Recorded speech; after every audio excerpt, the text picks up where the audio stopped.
الحمد لله رب العالمين والصلاة والسلام على سيد المرسلين وعلى آله وصحبه اجمعین اما بعد۔ محترم سامعین و ناظرین، صحیح مسلم، سنن ابن ماجہ، مسند احمد اور صحیح ابن خزیمہ کی ایک روایت ہے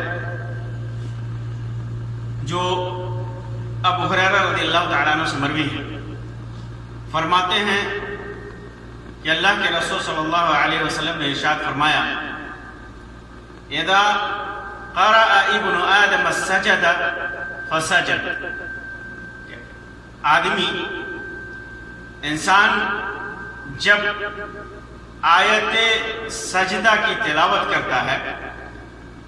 اور سجدہ کرتا ہے، آیت سجدہ کی تلاوت کرتا ہے اور سجدہ کرتا ہے۔ روایت دراصل قرآن مجید میں آیات جو سجدہ ہیں ان کی فضیلت میں بیان کیا گیا۔ آیات سجدہ جیسا کہ معلوم ہے قرآن مجید میں 15 جگہوں پر آتا ہے، تو جب آدمی قرآن مجید پڑھتا ہے اور سجدے کی آیت کی تلاوت کرتا ہے اور پھر سجدہ کرتا ہے تو کیا ہوتا ہے؟ اعتزل الشیطان، شیطان الگ ہٹ جاتا ہے۔ وہ شیطان جو ہمیشہ انسان کے ساتھ لگا رہتا ہے، کیوں؟ انسان کو گمراہ کرنے کے لیے۔ وہ شیطان انسان کو گمراہ کرنے کے لیے لگا رہتا ہے، تو ایسے موقع سے شیطان الگ ہٹ جاتا ہے۔ اور بھی بہت سارے مواقع ہیں جہاں شیطان الگ ہٹ جاتا ہے، جیسے اذان کے وقت میں ہے، اقامت کے وقت میں ہے، عرفہ کے دن ہے۔ یہ اوقات ایسے ہیں جہاں شیطان بھاگتا ہے، شیطان بھاگتا ہے، روایتوں میں اس کا ذکر ہے۔ تو انہی مقامات میں سے ایک مقام یہ بھی ہے کہ شیطان جب آدمی سجدہ تلاوت کے بعد سجدہ تلاوت کرتا ہے، آیت سجدہ کی تلاوت کے بعد سجدہ کرتا ہے تو شیطان الگ ہٹ جاتا ہے۔ شیطان تو انسان کے ساتھ ایسے لگا ہوا ہے جیسا کہ حدیث کے اندر ذکر ہے، یجری من الانسان مجری الدم، انسان جیسے انسان کے دل میں، شیطان جیسے انسان کے دل میں خون دوڑ رہا ہوتا ہے ویسے ہی شیطان دوڑتا ہے، ایسے گمراہ کرتا ہے وہ۔ تو اس کے باوجود جب آدمی سجدہ تلاوت کرتا ہے تو شیطان الگ ہٹ جاتا ہے، یبکی، اور صرف الگ نہیں ہٹتا بلکہ وہ رونے لگتا ہے، شیطان رونے لگتا ہے، یقول، اور روتے روتے کہتا کیا ہے؟ یا ویلہ، یا ویلہ، انسان کے لیے بددعا کرتا ہے، ایک طرح سے انسان کو برا بھلا کہتا ہے، یا ویلہ، اسے ہلاکت ہو۔ ویل کے معنی ہلاکت کا ہوتا ہے۔ آدمی حسرت اور تعجب کے وقت اس قسم کے کا کلمہ ادا کرتا ہے، کاش اس کو ہلاکت نصیب ہو، یا ویلہ، انسان کی ہلاکت ہو، وہ سجدہ کر رہا ہے۔ اور ایک روایت میں ہے یا ویلی، یعنی اپنے اوپر افسوس کر رہا ہوتا ہے، میری ہلاکت ہو گئی، میں تباہ ہو گیا، میں برباد ہو گیا۔ کس بات پر یہ ویل کہتا ہے؟ کہتا ہے امر ابن آدم بالسجود، انسان کو سجدے کا حکم دیا گیا، فسجد، اور اس نے سجدہ کیا۔ اللہ تبارک و تعالیٰ نے انسان کو سجدے کا حکم دیا تو انسان نے سجدہ کیا، فَلَهُ الْجَنَّةِ، اور اس سجدے پر اسے جنت نصیب ہو رہی ہے، سجدے کی بنیاد پر اسے جنت مل رہی ہے۔ وَأُمِرْتُ بِالسُّجُودِ، اور مجھے سجدے کا حکم دیا گیا، فَأَبَيْتُ، تو میں نے انکار کر دیا۔ آدم علیہ السلام کا جب پتلا بنایا اللہ تبارک و تعالیٰ نے اور ان کے اندر روح پھونکی تو سارے فرشتوں کو حکم دیا کہ سجدہ کرو، تو سب نے سجدہ کیا سوائے ابلیس نے۔ شیطان نے سجدہ کرنے سے انکار کر دیا، اسی کو یاد کر رہا ہے یہ کہ امر ابن آدم بالسجود فسجد، ابن آدم کو اللہ تبارک و تعالیٰ نے سجدے کا حکم دیا تو اس نے سجدہ کیا، فَلَهُ الْجَنَّةِ، اور اس سجدے کے بدلے میں، اس سجدے کے عوض اسے جنت نصیب ہو رہی ہے، وہ جنت میں جا رہا ہے۔ وَأُمِرْتُ بِالسُّجُودِ، اور مجھے سجدے کا حکم دیا گیا فلی النار، تو مجھے جہنم نصیب ہو رہی ہے، میں جہنم میں جاؤں گا، میں جہنم کا مستحق ہوں۔ یہ اس پر وہ افسوس جتاتا ہے، روتے ہوئے افسوس جتاتا ہے۔ اور ایک روایت میں ہے، ایک لفظ میں فعصیت فلی النار، مجھے سجدے کا حکم دیا گیا تو میں نے نافرمانی کی، عصیت میں نے نافرمانی کی، سجدہ نہیں کیا تو میرے لیے جہنم ہے، میرے لیے آگ ہے، میرے لیے آگ ہے۔ امام قرطبی فرماتے ہیں کہ یہاں شیطان کا رونا، اس حدیث میں ذکر ہے کہ شیطان روتا ہے، یبکی، وہ رونے لگتا ہے۔ تو یہ رونے لگنا کیوں روتا ہے؟ کہتے ہیں کہ یہ نادم نہیں ہوتا ہے، شرمندہ نہیں ہوتا ہے، اپنے رونے کے ذریعے یہ ندامت اور شرمندگی اپنی معصیت پر، اپنے گناہ پر اس کو نہیں ہے۔ وہ اس لیے نہیں روتا کہ اس نے انکار کیا تھا، اس نے معصیت کی تھی، اس نے گناہ کیا تھا، اور نہ اس سے رجوع کرتا ہے، رجوع بھی نہیں کرتا۔ رو کر کے آدمی عام طور پر ایسا ہوتا ہے کہ انسان جب کوئی غلطی کرے تو روتا ہے اور اس پر ندامت اختیار کرتا ہے، اس معصیت سے توبہ کرنا چاہتا ہے، گناہ سے رجوع کرنا چاہتا ہے۔ لیکن شیطان یہاں نادم نہیں ہوتا اپنی معصیت پر، کیونکہ اس کے اندر تکبر اتنا بھرا ہوا ہے کہ وہ ندامت کا اظہار کرتا ہی نہیں، اپنی معصیت پر، اپنے گناہ پر افسوس نہیں کرتا، اپنے گناہ سے رجوع نہیں کرتا، کیونکہ اس نے تکبرن ایسا کیا۔ اور متکبر، جس کے اندر تکبر بڑھ جائے، وہ کبھی اپنے گناہ سے رجوع نہیں کرتا، اپنے گناہ پر اسے ندامت نہیں ہوتی۔ تو شیطان یہاں اپنی معصیت پر نادم نہیں ہو رہا ہے، افسردہ نہیں ہو رہا ہے، رجوع نہیں کر رہا ہے۔ وَإِنَّمَا ذَلِكَ لِفَرْطِ حَسَدِهِ وَغَيْرِهِ وَأَلَمِهِ بما أصابه من دخول أحد من ذرية آدم عليه السلام الجنة ونجات۔ وہ کس لیے روتا ہے؟ حسد اس کے اندر، شیطان کے اندر انسان کے خلاف جاہ اور حسد، کینہ، غیظ اور غصہ اور اس قدر ہے، اور انسان کے، آدم علیہ السلام کے کوئی بیٹا جنت میں چلا جائے، نجات پا جائے، اس کو اتنی تکلیف ہوتی ہے کہ وہ رونے لگتا ہے، سجدہ کر رہا ہے انسان، اور اس سجدے کے عوض میں وہ جنت میں جائے، یہ اسے غصہ آتا ہے، شیطان کو غصہ آتا ہے، غیظ ہوتا ہے، غضبناک ہوتا ہے، غصہ ہوتا ہے، وہ حسد اس کا بڑھ جاتا ہے۔ کیسے انسان جنت میں جائے گا جس کو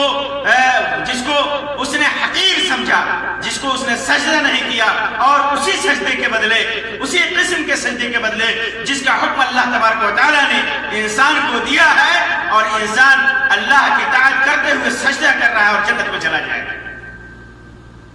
اسی سجدے کے بدلے جس سجدے کا اس نے انکار کیا تو وہ اپنے غیظ، غصہ، حسد میں وہ روتا ہے، تو اس کا رونا ندامت پر نہیں ہوتا، نادم ہو کر کے وہ نہیں روتا، اور نہ رجوع کرتے ہوئے روتا ہے، بلکہ غصے میں روتا ہے، حسد میں روتا ہے کہ انسان کس طرح جنت میں چلا جا رہا ہے، اسی سجدے کے بدلے جس سجدے کا میں نے انکار کیا۔ یہ شیطان اس وجہ سے روتا ہے۔ صحیح مسلم کے اندر اس روایت پر جو باب باندھا گیا ہے، وہ باب ہے باب بیان اطلاق اسم الکفر علی من ترک الصلاۃ، کہ جس نے نماز چھوڑی اس پر کفر کا اطلاق، لفظ یعنی وہ کافر ہے یا نہیں، لفظ کفر کا اطلاق، اس کے بارے میں بیان، یہ باب باندھا ہے۔ در حقیقت ابلیس نے کیا کیا تھا؟ ابلیس نے سجدے سے انکار کیا تھا، کفر کہتے ہیں انکار کرنے کا، کفر کیا تھا اس نے، انکار کیا تھا، جیسے کہ اللہ تعالیٰ نے فرمایا وَإِذْ قُلْنَا لِلْمَلَائِكَةِ اسْجُدُوا لِآدَمَ فَسَجَدُوا إِلَّا إِبْلِيسَ أَبَى وَاسْتَكْبَرَ وَكَانَ مِنَ الْكَافِرِينَ، جب میں نے ملائکہ سے فرشتوں سے کہا کہ آدم کو سجدہ کرو تو سب نے سجدہ کیا سوائے ابلیس کے، ابا اس نے انکار کیا، واستکبر اور تکبر اختیار کیا، وَكَانَ مِنَ الْكَافِرِينَ کافرین میں سے ہو گیا، کافرین میں سے ہو گیا۔ جو آدمی جسے سجدے کا حکم دیا گیا، نماز کا حکم دیا گیا، اور نماز کس چیز کا نام ہے؟ سجدے کا نام ہے، نماز میں سجدہ ہے، سجدہ نماز کا اہم رکن ہے۔ جس نے نماز کا انکار کیا گویا اس نے سجدے کا انکار کیا، سجدے کا انکار کیا۔ اس وجہ سے تارک صلاۃ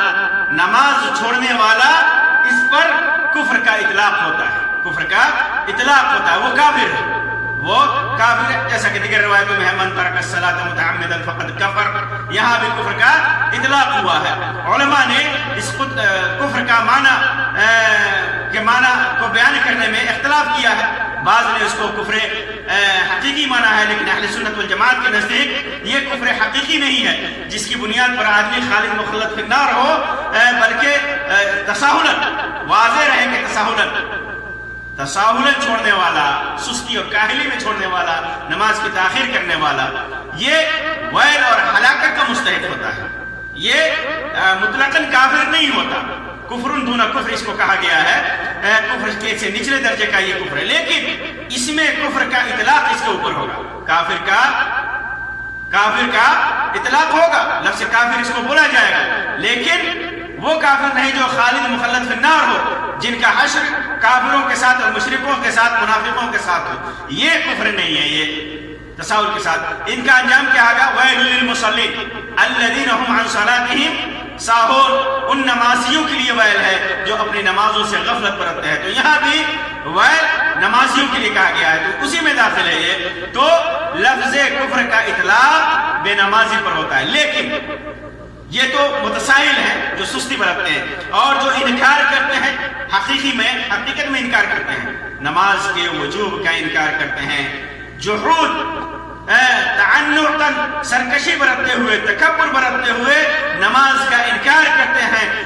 جان بوجھ کر کے، وہ حقیقی معنوں میں کافر ہیں، ان کے اوپر کفر حقیقی کا اطلاق ہوگا، کیونکہ اس نے دین کے ایک شعیرے کا، دین کے ایک رکن کا انکار کیا ہے، اللہ کے ایک ایسے حکم کا انکار کیا ہے جو اسے کافر بنا دے، تو جو اس کے وجوب کا انکار کرتا ہے، نماز کے وجوب کا انکار کرتا ہے، تو تمام مسلمانوں کا یہ اجماع ہے کہ وہ آدمی کافر ہے، اس نے سجدے کا انکار کیا۔ تو شیطان نے اس سے استدلال کیا کہ شیطان نے سجدے کا انکار کیا تو کافر ہو گیا، تو انسان بھی اگر نماز کا انکار کرے تو اس کے اوپر بھی کفر کا اطلاق ہوگا، تو یہ شیطان کا رونا اس حدیث میں ذکر کیا گیا، اور سجدہ بڑی اہم چیز ہے۔ سجدے میں انسان اپنے رب سے بہت زیادہ سجدے کا اللہ تبارک و تعالیٰ،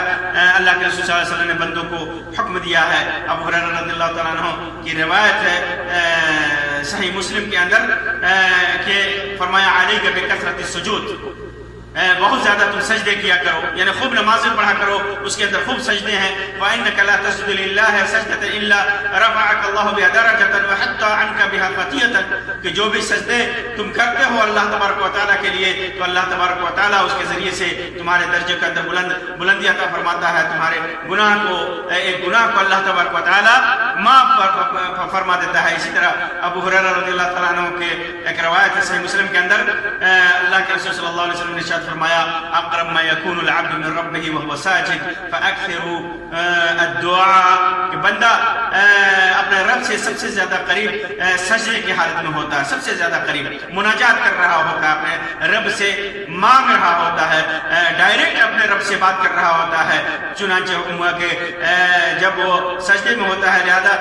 کثرت سے دعا کرو، سجدے میں جاؤ تو اللہ تبارک و تعالیٰ سے کثرت سے سجدے میں دعائیں کیا کرو۔ سجدے کی بہت زیادہ فضیلت ہے، اور اسی سجدے کی وجہ سے اسی سجدے کی وجہ سے اور اللہ تبارک و تعالیٰ بندوں کے گناہ معاف کرتا ہے، درجات بلند کرتا ہے، اس کی وجہ سے جنت بھی نصیب کرتا ہے۔ اسی وجہ سے ابلیس شیطان جو ہے بندے پر حسد کرتے ہوئے، ڈاہ کرتے ہوئے، کینہ رکھتے ہوئے، غصہ ہوتے ہوئے روتا ہے کہ کیسے آدم کی اولاد کو اللہ تبارک و تعالیٰ اس سجدے کے بدلے میں جنت میں داخل کرے گا، اور اسی جس کی وجہ سے اسے دھتکارا گیا، اسے جہنم میں داخل کیا گیا۔ اللہ تبارک و تعالیٰ سے دعا ہے کہ اللہ تبارک و تعالیٰ ہمیں زیادہ سے زیادہ نماز پڑھنے کی توفیق عطا فرمائے، اللہ تبارک و تعالیٰ کثرت سجود کی توفیق عطا فرمائے، اللہ تبارک و تعالیٰ ہمارے اعمال کو قبول فرمائے، برے اعمال سے بچائے۔ آمین یا رب العالمین، وآخر دعوانا ان الحمد للہ رب العالمین، وصلی اللہ علیہ علی خیر خلقہ وسلم، والسلام علیکم ورحمۃ اللہ وبرکاتہ۔